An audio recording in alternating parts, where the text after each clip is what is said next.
नमस्ते दोस्तों। बस एक आवश्यक सूचना। ये वीडियो अपनी जिम्मेदारी पर देखें। अगर आप अंग्रेजों जैसे इंग्लिश बोलने लगें तो मुझे दोष मत देना। इस वीडियो में जो कुछ भी है वह हंसी मजाक के साथ इंग्लिश सीखने के लिए है। मैं हमेशा सही रहने की कोशिश करता हूँ, लेकिन कभी कभी क्रिकेट का बादशाह विराट कोहली भी 0 पर आउट हो जाता है। तो अगर आपको कोई गलती मिलती है तो बस हंस कर टाल दें, और कमेंट करने का मौलिक अधिकार तो आपके पास है ही। यहाँ व्यक्त किए गए विचार मेरे अपने हैं, न कि मेरे पालतू तोते या मेरे पड़ोसी की गाय के। अगर आपको कोई कॉपीराइट वाली चीज दिखे तो मुझे बताएं और मैं उसे ठीक कर दूंगा, जिससे पहले कि आप ये बोल पाए सुपरकैलिफ्रैजिलिस्टिक्स। और यदि आपको इस शब्द का हिंदी अर्थ आता है तो कमेंट में लिखें। हाँ तो भैया राम राम। आज है हमारा 30 डेज चैलेंज को तीसरा दिन, और आज हम पढ़ांगा हेल्पिंग वर्ब का बारे में। आप सभी से निवेदन है कि एक कॉपी और पेन लेके बैठो, पाँव पर पाँव रख के बैठ जाओगा और वीडियो देख लोगा तो उससे कहीं भी चेंज आने वाला नहीं है। यदि तुम सही में सीरियस है और इंग्लिश सीखना चाह रही है तो एक कॉपी और पेन लेकर बैठो और साथ में हमारा नोट्स बनाता जाओ। नोट्स बनाने से फ़ायदा यो है कि रिवीजन करना में, प्रैक्टिस करना में तुम्हारे बहुत सुविधा हो जाएगी। ठीक है, बाकी पीडीएफ आपको मिल जाएगी व्हाट्सएप चैनल पे, और व्हाट्सएप चैनल को लिंक हमने डिस्क्रिप्शन में दे दियो। तो शुरू करा आज की क्लास। तो अब अपन बात करांगा हेल्पिंग वर्ब का बारे में, और हेल्पिंग वर्ब है हमारी इज़ एम आर।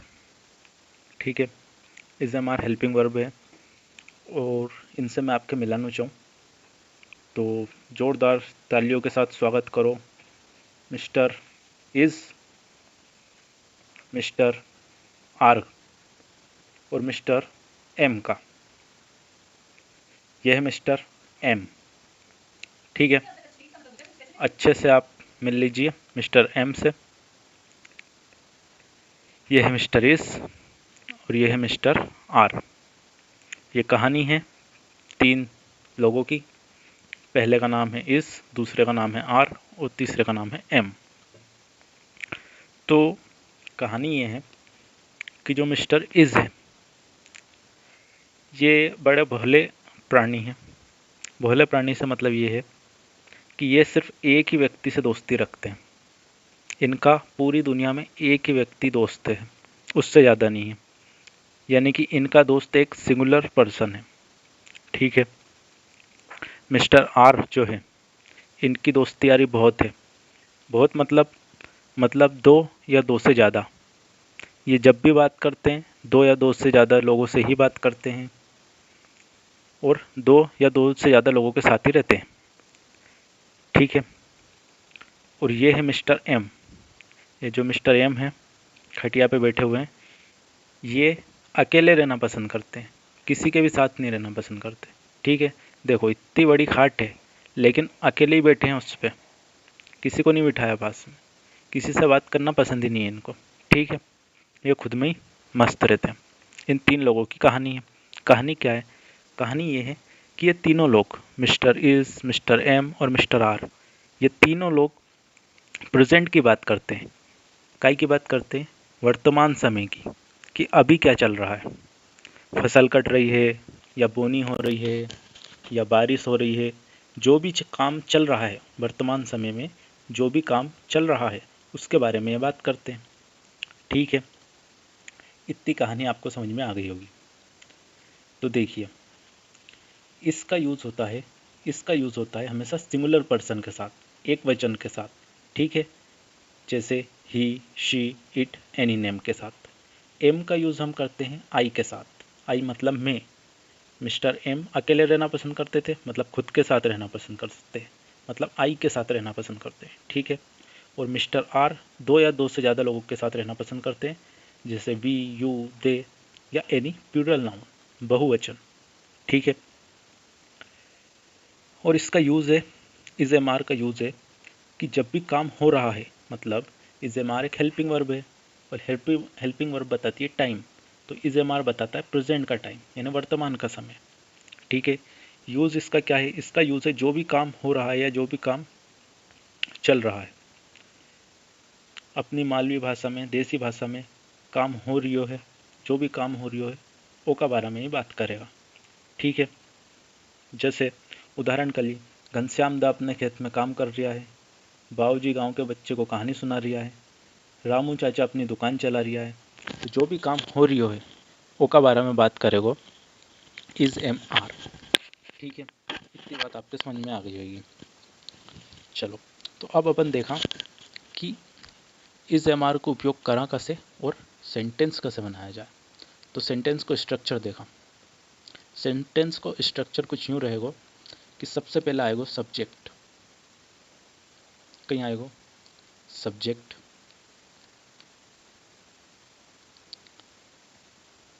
सब्जेक्ट का बाद आएगा इज एम आर, ठीक है, subject plus is am are plus main verb की आईएनजी फॉर्म आएगी। कौन सी फॉर्म आएगी? आईएनजी। आपको बताई थी मेन वर्ब की फर्स्ट फॉर्म में यदि आईएनजी जोड़ दो तो वो बन जाए मेन वर्ब की आईएनजी फॉर्म, ठीक है। ओ का बाद आएगा ऑब्जेक्ट। ऑब्जेक्ट की ज़रूरत क्यों पड़ी? एडिशनल इन्फॉर्मेशन देने के लिए। तो सबसे पहले आएगा सब्जेक्ट, फिर इज एम आर यानी कि helping verb plus main verb की आईएनजी फॉर्म और आएगा ऑब्जेक्ट, ठीक है। इतनी बात समझ में आ गई होगी। Is, he she it any name का साथ इज आए, आई का साथ एम आए और we you they any plural noun का साथ में आ रहा है। आपके यहाँ पे एक डाउट और होगा कि सर यू तो सिंगुलर है, फिर यू का साथ आर क्यों आए, इस क्यों नहीं आए? ये इसलिए नहीं आए क्योंकि अंग्रेजों ने असोई नियम बनाया कि यू आर का साथ ही आएगा, और यू के अपन सिंगुलर और प्लूरल दोनों का लिए यूज़ करना, ठीक है। तो अब अपन उदाहरण बनाएंगे। पहला उदाहरण है घनश्याम दा अपना खेत में काम कर रहा है। तो उदाहरण होगा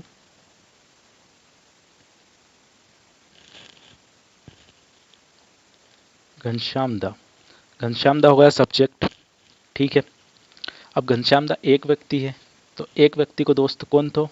एक व्यक्ति को दोस्त थो इज, मिस्टर इज आ गया। अब मिस्टर इज का साथ आए मेन वर्ब में आईएनजी, तो यहाँ पे काम कहीं हो रही हो, खेत में काम कर रहा है, ठीक है। तो घनश्याम दा इज वर्किंग, वर्किंग।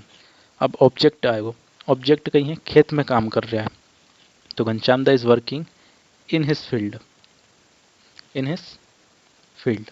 यहाँ पे फील्ड से मतलब उनकी खेत, खेत में काम कर रहा है, ठीक है। फील्ड मतलब खेत।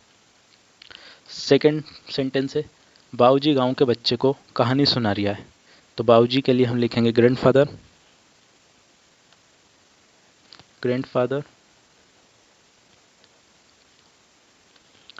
काम यहाँ पे ग्रैंडफादर का साथ हम लगाएंगे इज। काम हो रही है कहानी सुनाने को, तो कहानी सुनाने के लिए अपन लगाएंगे telling. Story, telling stories to the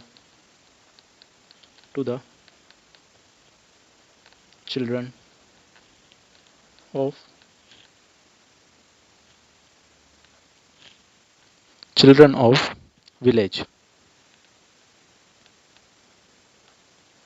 अब आपका मन में डाउट आएगा कि सर बच्चों को यानी कि बहुवचन को तो चिल्ड्रन में एस लगा दो।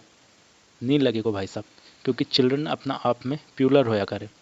एक बच्चा के लिए अपन यूज़ करना चाइल्ड, चाइल्ड हो सिंगुलर, चिल्ड्रन हो प्लूरल। तो बहुत सारा स्टूडेंट हम कई करे वो चिल्ड्रंस में एस लगैया है, चिल्ड्रंस करिया है, जो कि गलत है। तीसरा उदाहरण है रामू चाचा अपनी दुकान चला रहा है। कई कर रहा है, दुकान चला रहा है, तो हम लिखेंगे रामू चाचा, रामू चाचा इज। काम कहीं हो रही है दुकान चलाने को, तो रनिंग। अब आप बोलोगे रनिंग मतलब तो दौड़ना है, दुकान दुकान दौड़ा रिया है कहीं, तो नहीं दौड़ा रिया है।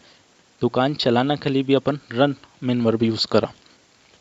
तो रामू चाचा is running his shop, his shop, ठीक है। चौथा सेंटेंस है हम हमारा घर की मरम्मत कर रहा है। कई कर रहा है, हमारा घर की मरम्मत कर रहा है। हम कल यूज़ करेंगे वी का साथ आए आर। क्यों आएगा आर? क्योंकि वी प्लूरल है और प्लूरल का दोस्त था mister are. We are repairing. We are repairing. We are repairing our house. We are repairing our house. रेशम बुआ जी और जमुना काकी बाजार में सब्जी खरीद रही है. रेशम बुआ जी. रेशम बुआ जी. बुआ जी एंड जमुना काकी. जमुना काकी. इतो बड़ो यो पूरो एक सेंटेंस एक सब्जेक्ट है. रेशम बुआ जी एंड जमुना काकी बाजार में सब्जी खरीद रही है. तो अब दो व्यक्ति हो गया, एक से ज़्यादा हो गया. एक हो गया रेशम बुआ जी, एक हो गया जमुना काकी. तो दो सब्जेक्ट हो गया, इसलिए लगेगा आर. खरीदना के लिए हम लिखेंगे buying. Buying vegetables.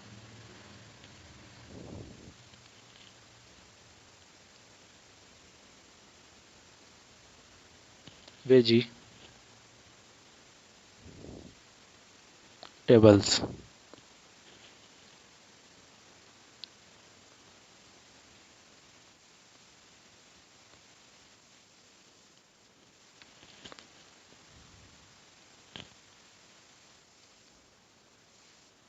Vegetables in the market. In the market.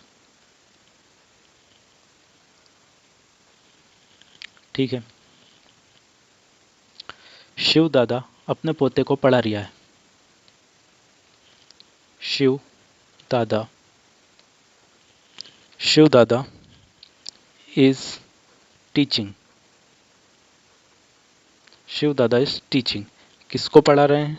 अपने बेटे को. तो Shiv Dada is teaching his son. Shiv Dada is teaching his सन. अब हिज क्यों लगाओ? हिज इसलिए लगाओ क्योंकि जो शिव दादा है ये एक व्यक्ति है, यानी कि एक मेल है. तो इसलिए इनको अधिकार है इनका सन पे. कहीं है अधिकार. तो हिज कहीं बता रही हो, पोजीशन बता रही हो, मतलब अधिकार बता रही हो. किशन ताऊ अपने खेत में फसल काट रहा है. ठीक है, तो लिखो किशन ताऊ. किशन ताऊ इज. अब फसल काटने के लिए अपन जो मेन वर्ब यूज़ करा वह है हार्वेस्ट. ठीक है, हार्वेस्टर सुनी होगी तुमने. हार्वेस्टर हो फसल काटने की मशीन, और हार्वेस्ट मतलब फसल काटना. तो किशन ताऊ इज हार्वेस्टिंग. किशन ताऊ इज हार्वेस्टिंग. Harvesting crop. फसल के लिए अपन यूज़ करा crops. In his field. In his field. खेत के लिए अपन वर्ड यूज़ करा फील्ड. ठीक है. 8वां सेंटेंस है कालूदा अपने दोस्तों के साथ खेल रहा है. कई कर रहा है, खेल रहा है. बनाओ Kaluda. Kaluda is playing. Is playing with. किसके साथ खेल रहा है? उनका दोस्तों के साथ. तो हिज फ्रेंड. अब दोस्तों के साथ फ्रेंड्स. अब देखो हिज मतलब अधिकार. कौन को? कालूदा को. कौन पे अधिकार? दोस्त पे. ठीक है, तो हिज लगाओ. हरिदा अपनी झोपड़ी की छत ठीक कर रहा है. कई कर रहा है? छत ठीक कर रहा है. तो लिखो हरिदा. हरिदा इज. ठीक करने के लिए अपन वर्ड यूज करा रिपेयरिंग या फिर फिक्सिंग. जो कवेलू फिक्स करो नहीं, कवेलू फिक्स करो नहीं, वही. Harida is fixing the roof. The roof. छत के लिए अपन वर्ड यूज करा roof. Of his hut. Hut मतलब झोपड़ी. तो हिज क्यों लगाओ? हिज इसलिए लगाओ क्योंकि अधिकार है हट पे, मतलब झोपड़ी पे अधिकार है कि कोई हरिदा को, इसलिए हिज लगाओ.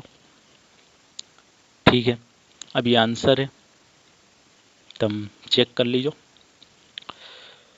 और देखो एक चीज़ और नोट करने की है.